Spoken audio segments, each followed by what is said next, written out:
I'm going off schedule. I thought it would be a good idea to have a schedule for my uploads, but I've come to the conclusion that just simply uploading regularly is more important than uploading at a specific time on a specific day or week or month.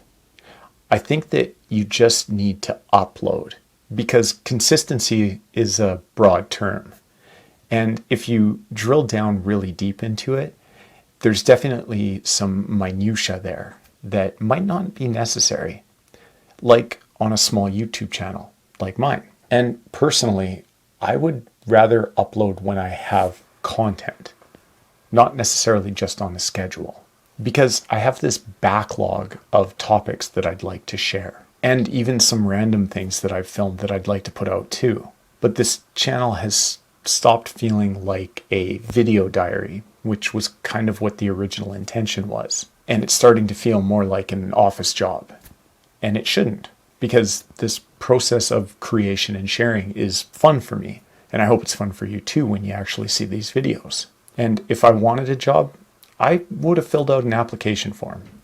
I didn't. And part of the issue that factors into this is just simply time management, which in a way is today's main topic that I want to discuss, not just me scheduling uploads. Because I believe that you have to jealously guard your time.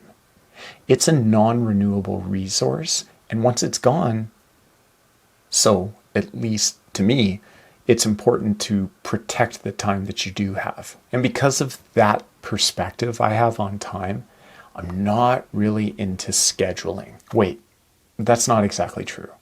I do like schedules, and I like scheduling. I just don't like when people impose their schedule on me or others. But I'm also aware that schedules are necessary. We kind of do need them, insofar as a functioning society is concerned. But there are schedules that facilitate an organized society, and there are schedules that people use to control those around them. The key is in recognizing the difference between those two situations. And once you recognize the difference, protecting your time from the latter example. Let me give you an example from my life.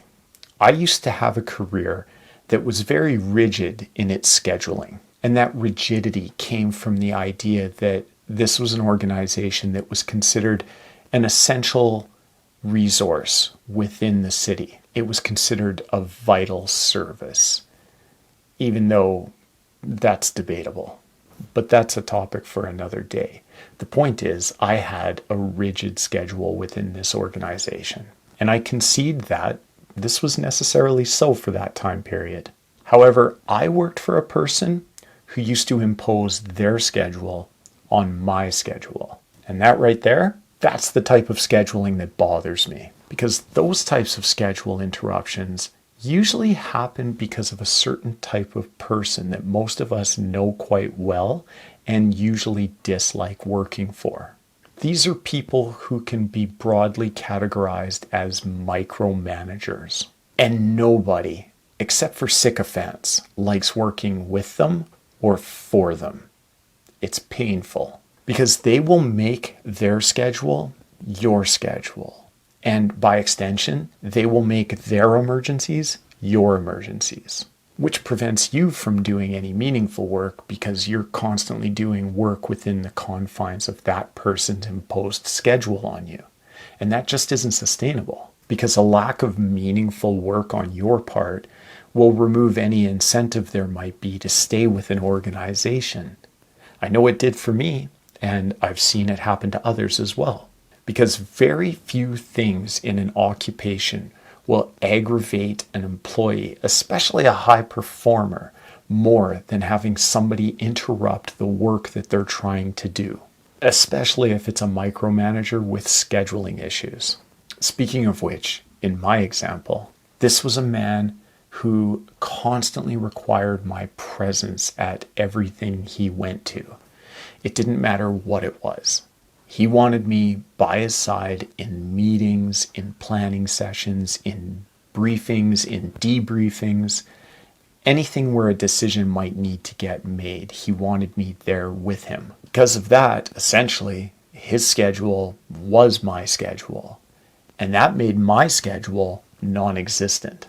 And that negatively affected my ability to perform my duties within my role. To that end, I had to force a confrontation with him regarding this because I needed to get to a place of sustainability in order to do my work. So one day I asked him flat out, "What do you pay me for?" And as you can probably imagine, he wasn't really sure how to answer me at the time. He eventually gave me the very unimaginative answer of, "To do your work." Okay, fair enough. But I couldn't do my work because of his schedule erasing my schedule, and I had to point that out to him. And once I pointed that out to him, I explained to him that what he was essentially paying me for was attendance. And in that moment, I could see that he kind of got the point I was trying to make. He and I both knew I wasn't being paid for my attendance. He hired me to problem solve and manage organizational risk. I wasn't there simply to fill a chair in meetings or to let his emergencies become my emergencies. There's obviously more to this story than I'm going to get into right now, but in respects to time management and scheduling, I hope that kind of makes some sense to you. I'm not on YouTube to punch in, upload a video, and then punch out. I'm here to share topics that interest me and might help you. Just showing up isn't enough to keep me interested, even if it's on a precise schedule. Maybe especially if it's on a precise schedule. I think that's probably the best approach to take with something like this. I'll guard my time and you guard your time. I'll upload regularly, weekly, and you watch whenever you want to. I have a feeling that we'll be able to find somewhere convenient for the both of us.